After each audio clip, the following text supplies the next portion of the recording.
program, you can certainly pick one up at the mayor's office at any time. Thank you. I got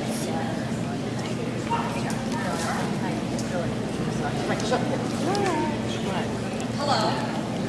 Thank you all for being here as we continue to celebrate the 200th birthday of our fine city. For those of you that don't know me, my name is, you can't hear me? I'm a little short. How's that? Better? Maybe I'll try to turn it up. Turn it up. Turn it up? Is this better? Okay. I'll start over again, and thank you again for being here as we continue to celebrate the 200th birthday of our fine city. For those of you that don't know me, my name is Ann Durr, and I'm president of Valley Savings Bank. And at this particular moment, I did not think of a place I would rather be than right here with you in this wonderful riverfront pavilion with friends and family and the many other individuals who make Cuyahoga Falls such a special place to live and work and enjoy life.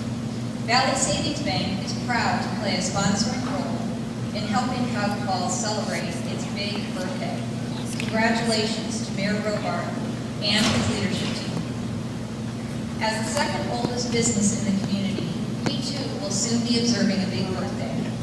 Valley Savings will be celebrating 90 years of service to the people of Cuyahoga Falls and the surrounding area next year. I must admit, however, we don't like to think of our community bank as 90 years old. We prefer considering Valley as 90 years young and growing. In fact, we take great pride in our ability to combine the latest banking technology with the community banking atmosphere our customers expect. We like to call it high-tech, high-touch. Sometimes, though, looking back can be a lot of fun, and that is exactly what we are here to do today in opening the time capsule buried in 1962 when this city of ours was a mere 150 years old. To tell you more about the 1962 time capsule, I'd now like to introduce someone who played a role in assembling the capsule, my brother, David Hunter, the chairman of Valley Savings Bank.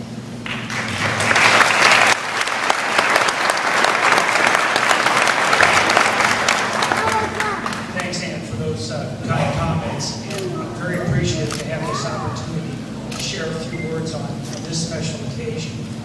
I know that my charge is to sort of review the history of the time capsule that's on the table over here to my right, as well as speculate as to what the contents might be there, and also talk about the new time capsule that is going to be part of the celebration, Celebrate the City celebration here in Cuyahoga Falls, that I understand is going to be encapsulated, if you will, in the police officer's memorial that was dedicated earlier today. But before I do that, I'd like to say a few words about a person who was instrumental in organizing and planting the time capsule 50 years ago and has done so much more for our city. Catherine Hunter has left her imprint on this town well over 50 years. Her impact on the city goes back over 25% of this city's existence, and she's had the opportunity to make that impression in a variety of arenas.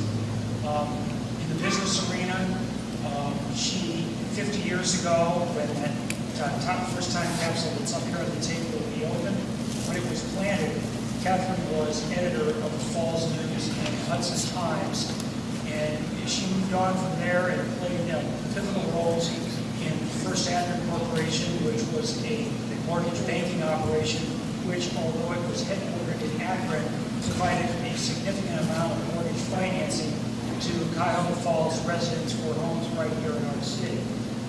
She's also played an important role in Valley Savings Bank, and while her title now is honorary in nature, she is there, 8 a.m. every Friday for our executive committee meeting and our monthly board meetings. So she continues to provide an important historical and long view of the company even now. She's also made impressions in the area of education.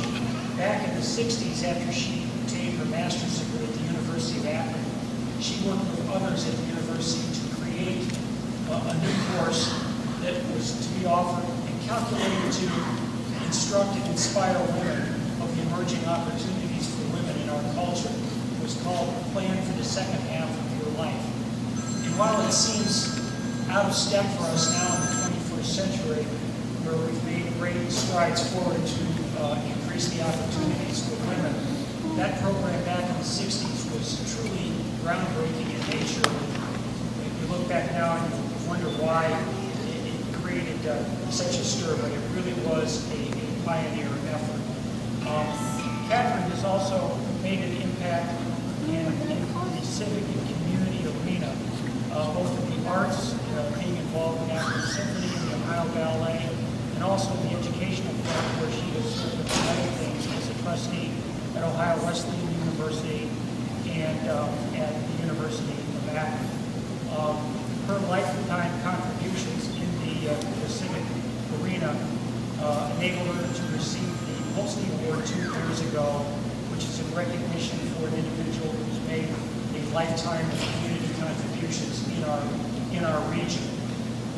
Moving on to the time capsule, 50 years ago, not quite 50 years ago, I'm looking at the little headstone that is obviously in the Broad Boulevard median, which indicates that the time capsule was buried more like it was August 23rd. So I know there's a lot of speculation about what might be contained in the time capsule. I do remember when this was done. I was 12 years old at the time. And one of the things that sticks out in my memory was that there wasn't a wall that the Front Street ran all the way through. And the Front Street Owners Association put on sort of a special event to highlight that week and for the merchants who belong here. The Front Street Merchant Association actually hired my brother Jim, who's here in the front row, and my law partner Jeff, who came in the back, Jeff Heinz. The three of us worked on Front Street peddling Cokes and hot dogs to residents and customers that were coming in and out of the retail establishments along Front Street here. A Coke and a hot dog then cost 10 cents. So times have changed just a little bit. But it was a wonderful week, and it really laid the foundation for the celebration we have today. I would like to make just 2 more comments before I turn the floor over to our mayor. One is, I'd like to recognize all the residents of Cuyahoga Falls. As this event was approaching, I heard some whispers about, gosh, I remember how it was back in '62, and it will never generate that much enthusiasm in 2012. But I knew that wouldn't be the case, and I can see this event is the best example. There's a lot of enthusiasm, there's a lot of pride, and there's a lot of interest in the residents of the city of Cuyahoga Falls about celebrating 200 years of this great city. And my final comment that I'd like to make before I turn the microphone over to the mayor is to talk briefly about the mayor. We've been blessed to have a mayor who's provided foresight and visionary leadership. And I feel quite confident in 2062 when they unearth the time capsule that will be planted this week. One of the things that the residents of Cuyahoga Falls will reflect upon at that time is that even around the 2012 period, both before and after, the city was blessed to have visionary and skillful leadership by Mayor Robart, who has guided this city through prosperous times and more challenging times. So with that, I would like to turn the floor over to you.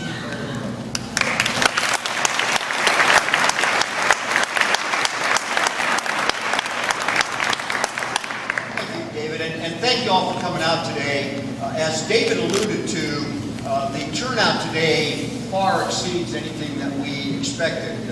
Ann just turned to me and she said, I thought there'd be maybe 8 or 9 people huddled around a little coffee. And obviously we've just about sold the place out. So I'm very delighted. And we really have 2 functions today. One, as you all know, we're going to open up the time capsule. I'm going to be taking hold of the mallet and chisel here shortly. But the other thing we're doing, obviously, is to pay tribute to this great lady, Ann Durham. And before I do that, I want to acknowledge the presence of 5 of our council people, because they have been so involved over the last year and a half in all aspects of our Bicentennial, which has so far turned out to be so great.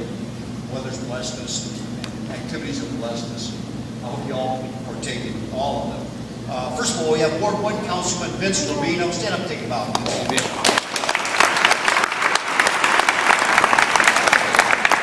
Next to him is the ubiquitous one, Mary Ellen Pike.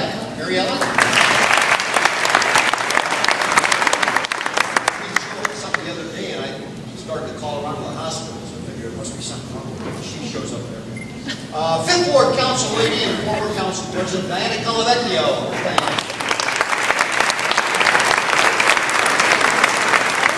Our newest Council Lady, Carrie Hummel-Snyder, first period.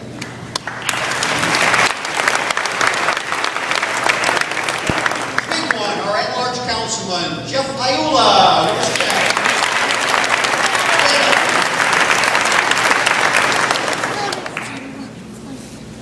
We do have a proclamation to read here for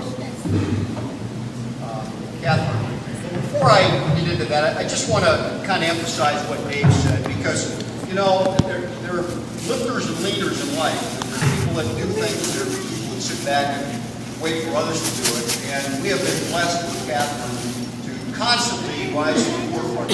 And most of what she does, it's not, you're not aware that she's behind the scenes doing things. She does things behind the scenes, whether it's with the cemetery or our beautification program or whatever. Whenever we call Catherine, she's there for us, and she has been a true blessing for Cuyahoga Falls. So the fact that she's here today, 50 years after she helped bury this wonderful time capsule, is very fitting and proper, and we're honored and delighted that she is here. So, Catherine, I want to read this for you, and then maybe you can come up afterward and accept it. But it reads as follows. Catherine Mopes Hunter deserves special recognition for her dedicated and distinct service and contribution to the city of Cuyahoga Falls, and her special attention to the care and devotion of Oakwood Cemetery. And whereas Catherine Hunter graduated from Ohio Wesleyan University with a Bachelor of Arts in 1946, and in 1969 she earned a Master of Arts degree from the University of Akron, where she later was employed as an instructor. She married John B. Hunter, and this marriage was blessed with 3 children, John, David, and Ann. And whereas in addition to her duties as wife and mother, Catherine became a successful businesswoman, following in her father, Clarence Motes' footsteps. Mr. Motes bought into Valley Savings Bank in 1927, which her husband John took over after his death, in addition to running First Akron Corporation. Catherine currently holds the position of Honorary Chairman of Valley Savings Bank and President of First Akron Corporation. Her success has awarded Businesswoman of the Year by Inside Business in 2002, and in 1998 she was the first woman to receive the Sales and Marketing Executive of the Year award from the SME Association. And whereas Catherine Hunter has served this community and surrounding communities well for many years in many capacities, including several current boards such as the American Heart Association, Akron Symphony Orchestra, and the Ritchie Foundation, and the Akron Roundtable, with numerous past affiliations including the Ohio Historical Society Foundation, and Leadership Akron, and has most recently awarded the Bert A. Polsky Humanitarian Award and the Women Philanthropist of the Year Award, both in 2010. And whereas Catherine Hunter, one-time owner, editor, and publisher of the Hudson Times and the Falls News, involved in the planning, filling, and burying of the Sesquicentennial time capsule in 1962, will join Mayor Donnell Robardt during his bicentennial year in the opening of that time capsule and revealing its contents as this historic project comes full circle. Now therefore be it resolved by Donnell Robardt, Mayor of the City of Cuyahoga Falls, Ohio, keep it an honor and pleasure on behalf of myself, the Bicentennial Committee, and the citizens of this fine city, do hereby proclaim Tuesday, August 7th, 2012, as Catherine M. Hunter Day in Cuyahoga Falls, extending our deep appreciation for her distinguished service to our community, and her best wishes for continued success in all her future endeavors. Ladies and gentlemen, Catherine M.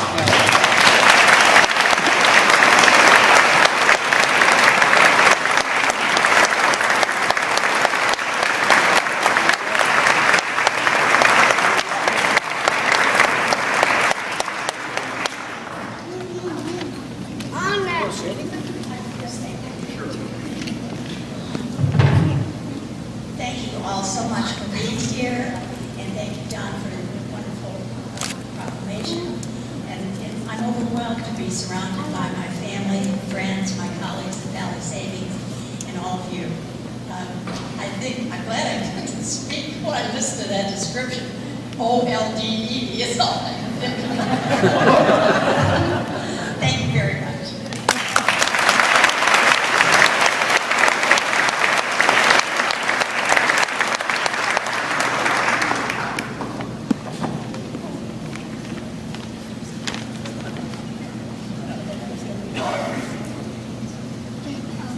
Although I know we have several people here today that were here in 1962 for the burial, I do want to acknowledge the presence of Bill O and his lovely wife. Bill was on city council at the time. He now tells me he's 83. I know he looks 33.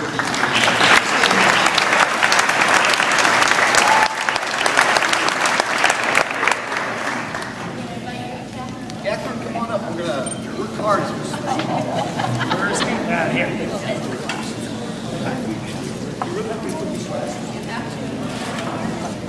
OSHA. Yes.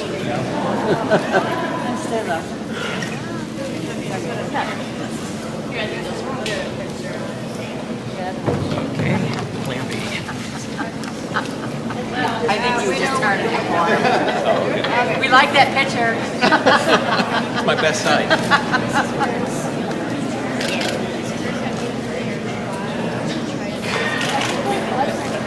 Well, because so he doesn't get it shrapnel in his hand.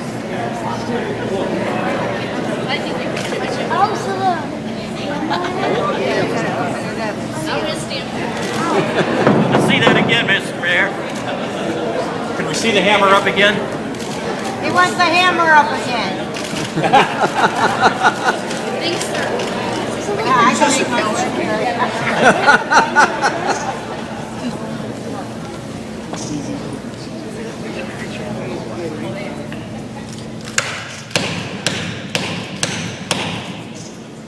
You might be here a while.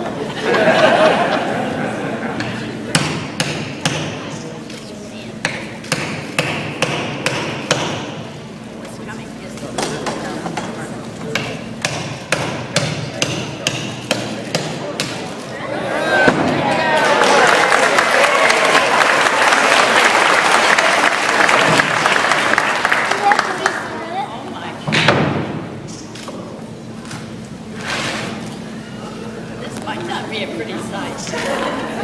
Well, there's a golf So ball far in they here. were cheering. So far they were cheering, right?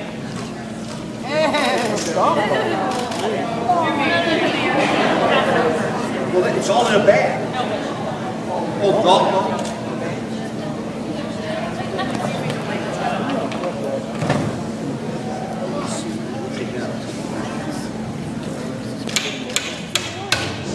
It's kind of like stuck to the side there.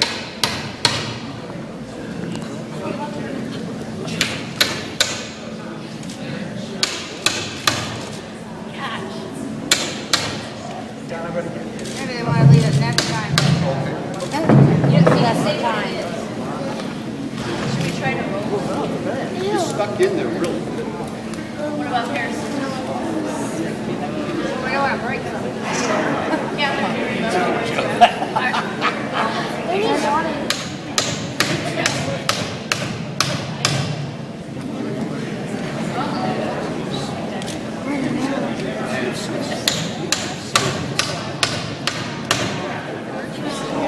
You're going to break it from the top.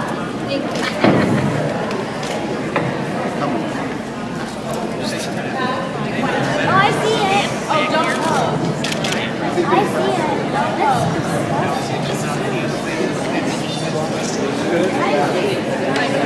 It's been in the ground for 50 years.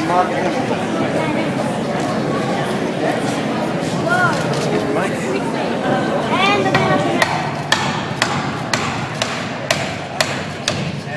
Oh, I see it. Put the plate back in.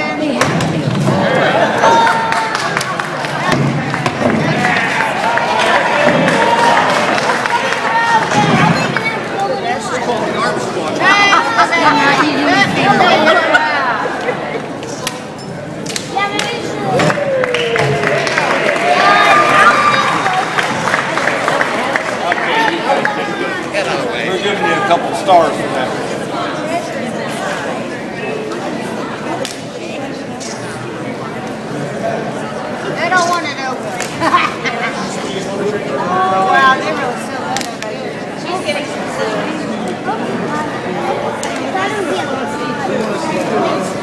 in front. The bag and a bag. A bag, and then a bag and another bag. I'm gonna get that. Oh, no.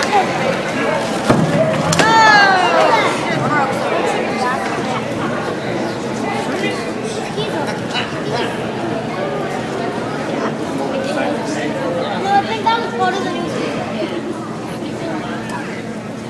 Now it's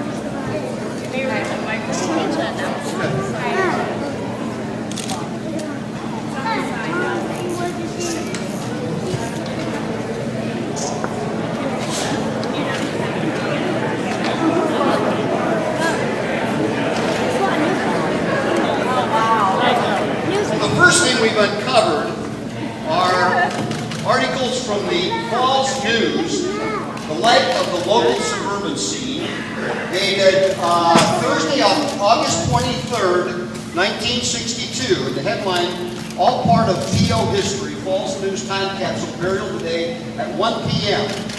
And it shows a picture of Fallsite J. Smith of the Emergency Records Department of the First National Bank, microfilms and letters, which will be buried today in the Falls News time capsule.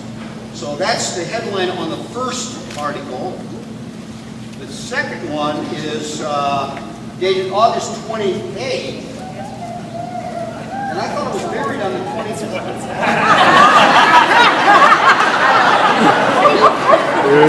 Only in the newspapers. Come on, they got it in here afterwards. And we've got a picture of filling the capsule for the future, the recent ceremony at Memorial Script, where from left to right, Howard Nickel, postmaster, who presented the time capsule letters from Fallsite. George Martin, general chairman of the Sesquicentennial, presented souvenir pieces. Murray Powers, was named ring a bell? Murray Powers, managing editor of the Beacon, presented the special Sesquicentennial section of the Beacon Journal. Jim Williams, Falls News plant superintendent, holds capsule bag. Mayor David L. Sanders, David L. Sanders presented the Sesquicentennial issues of the news for burial in the capsule. That picture was Richard Hohan of the State Road Office of the telephone company. So there's articles about the Sesquicentennial in here. Here is an article from the Akron Beacon Journal. And it says, 100,000 expected at, I assume that's Gala Falls Sesquicentennial. Pageant featured has cast of 600, has got a picture of 1899 Front Street, picture with the trolley tracks and a lot of falls coverage. Welcome to 1812 and 1912. There are centennial pictures in the Akron Beacon Journal. There's also a picture of 1962 of Front Street. And we have the Clifford Inn, which I believe was at the corner of Forties Trail and Front Street. There's a picture of that there as well. A lot of newspapers here. I remember that we published a paper every day. I remember that we published a newspaper every day rather than just once a week. So that was a big effort on our part. Here we have jump on the Sesquicentennial bandwagon for a merry ride into history. Only 26 graduated from Falls High in the first 5 years. Wow. 25. Way back. I like the 500. This is August 16th. I don't know that you heard Catherine say they printed, every day they printed a newspaper back. Elizabeth Fowler celebrates 95th birthday during Sesquicentennial. All set for Sesquicentennial fun. Don't miss these events. The papers are in good condition. Yes, they are. Each glance, another picture. Here's a lot of pictures. This one's dated August 21st, and there's a lot of pictures of the Sesquicentennial activity at parades, and I see the mayor then was on horseback. So we won't be doing that this year. Oh, the prices they wanted me to point out. Let's see what we got. You could go to Giovanni's restaurant. Anybody remember Giovanni's? I remember their chicken basket. That was wonderful. Let's see what else. Thompson Pontiac was very active down on Front Street. Free City Pride growth. The book was published since 1908. This is Grace Heath Taylor. Okay, what else we got here? Lots of stuff. I'm gonna jump into here and see what's in the bag.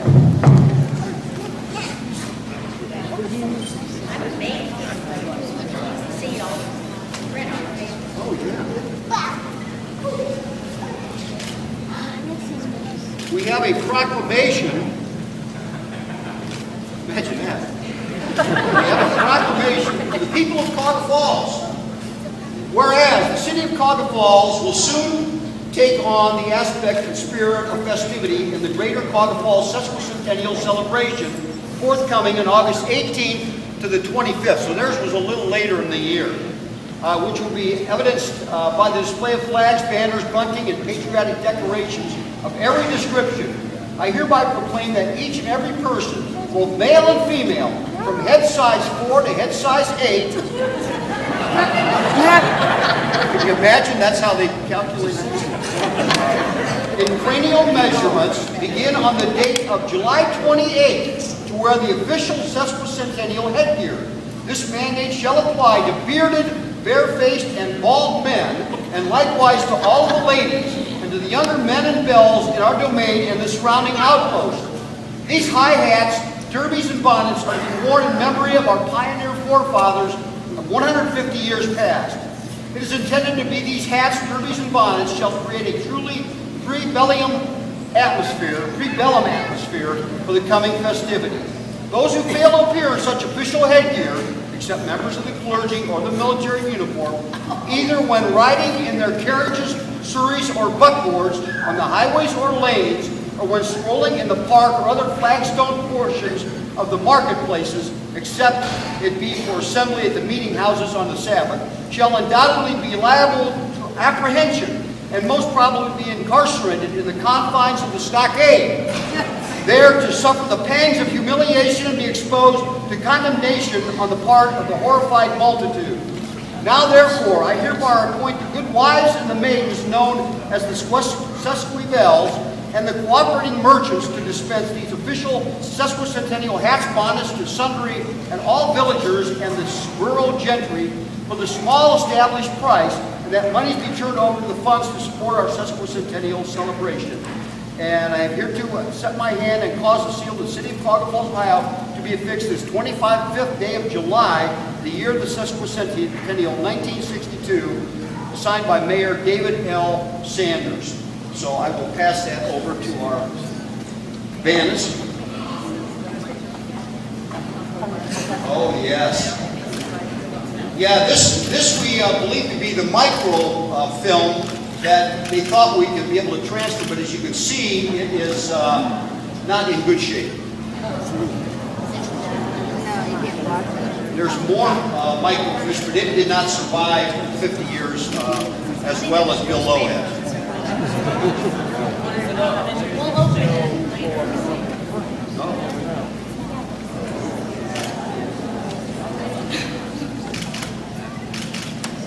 I can't quite make that out now. Right now. It's a slide. Slide is something. Yeah, that's scanned in.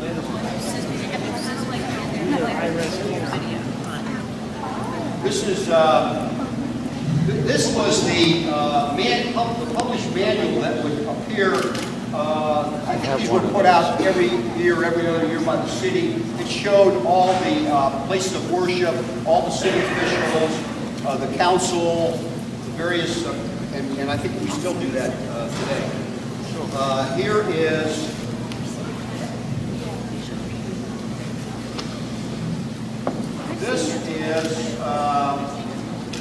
This is a smaller, or more simplified version of the same thing. Facts about the history of Cuyahoga Falls, the various schools that were in existence at the time, things of that nature.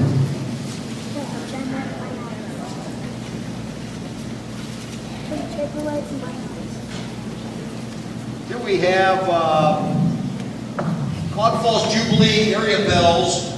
And it's a certificate. This is to certify that I, blank, am a member in good standing of the honored sorority of the Cuyahoga Falls Sesquicentennial Jubilee Bells, and and am entitled to all the privileges thereof. Being civic-minded and realizing my responsibility to the historic Sesquicentennial Jubilee Program, I will take part in all activities of this organization. So, you actually got a certificate. We have the Greater Cuyahoga Falls Sesquicentennial Celebration, Brothers of the Brush, celebrating 150th birthday of Greater Cuyahoga Falls area. This is certified that I, blank, being a good civic-minded citizen or a resident of the Cuyahoga Falls area, do hereby agree to do my civic duty and grow a mustache, full beard, goatee, or sideburns as a part of the 150th anniversary celebration, thus making me a member in good standing of the great society known as the Brothers of the Brush, in desire to be a good booster for Cuyahoga Falls area in the 150th anniversary celebration, August 19th to August 25th, and above, member agrees to wear an official badge, to wear a derby hat or top hat before and or during the anniversary celebration, take part in to caravan, booster trips, or other activities directed by the official 150th anniversary committee. So, if you were a male, I guess you were a brother of the brush. If you're a female, you are a Sesquibel. Here we have, boy.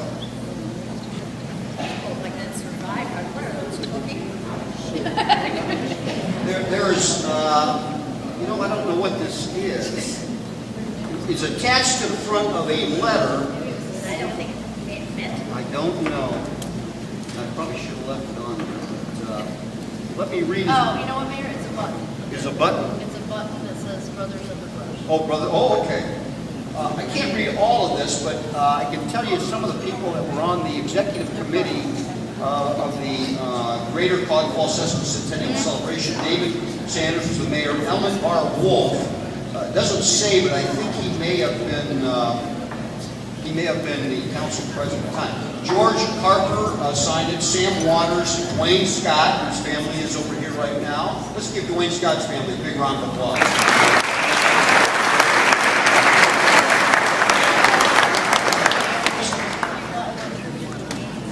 Grandson, right? Yeah. Dwayne's grandson dug up the... Dwayne's grandson, Jeff Stroop, actually dug up the time capsule. So let's give the Scots a little round of applause. We have Mrs. Noreen Hewlett, who was, of course, the widow, and she's now remarried, but she was the widow of the fellow that got our natatorium started. We have Albert Walker, Mrs. H.B. Leckie, Charles Shetter, Peg Hopprich, Joyce Keegan, R.A. Showalter, Elmer Wolf, and Carl First, who was also involved with our Joe Pagoo. Carl was actually very active with our Dance teacher. let's see. Oh, here we got. This looks like something that the men might have wore as a bow tie during the Sesquicentennial, Sesquicentennial Falls Sesquicentennial, 1962. We have, yeah, some of this is very, very damp. We have a citizen award for attending the Sesquicentennial. They apparently gave that out to people who were there. And what do you think that is, Kevin?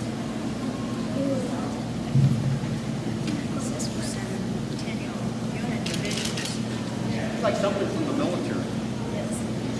We had the Sesquicentennial Special Events Program, and it tells everything that went on. They had amusement rides at St. Louis Shopping Center, which I recall vividly, because I lived over in that neighborhood.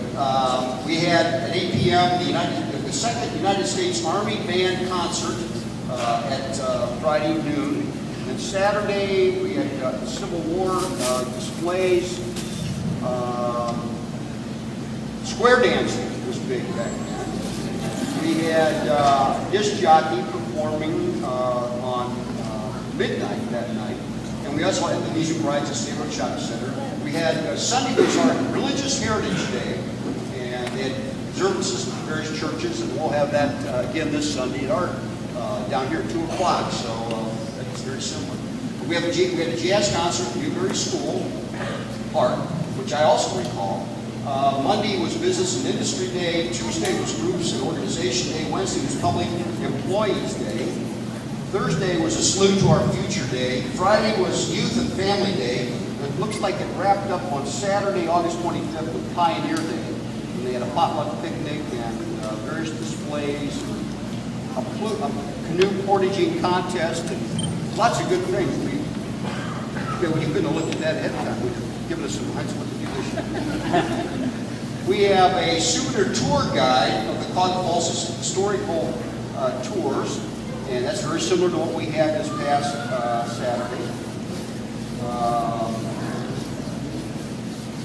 They had on theirs the Indian Stone, which is at the southwest corner of 13th and Chestnut.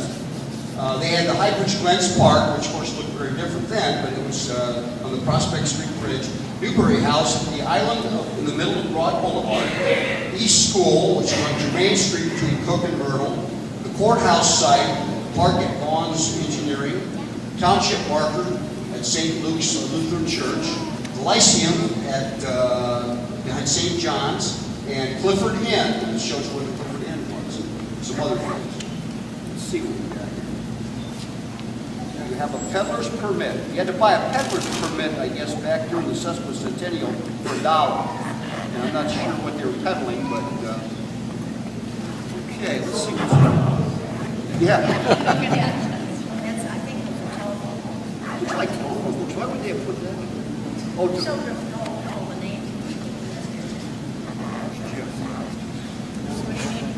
Jeff, you might have.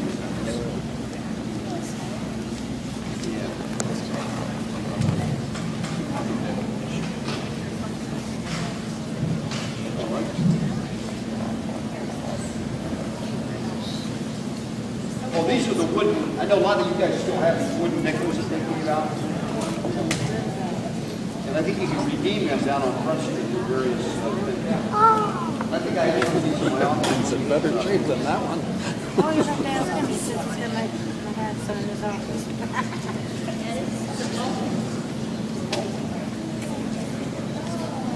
This is some sort of a metal coin that they must have given out for the Sesquicentennial. And, let's see.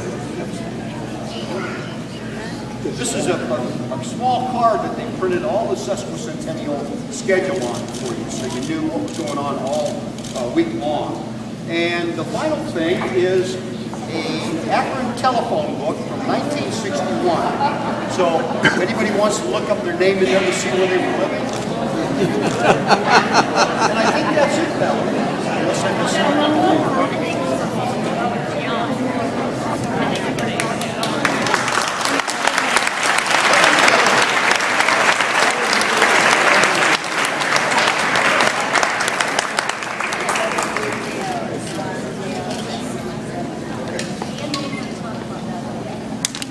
Yeah, I'm going to turn this over to Ann, but just, Valerie just reminded me, you're welcome to come up and look at everything. We appreciate it if you didn't touch it. These will all be on display at Valley Savings from 10 to 2.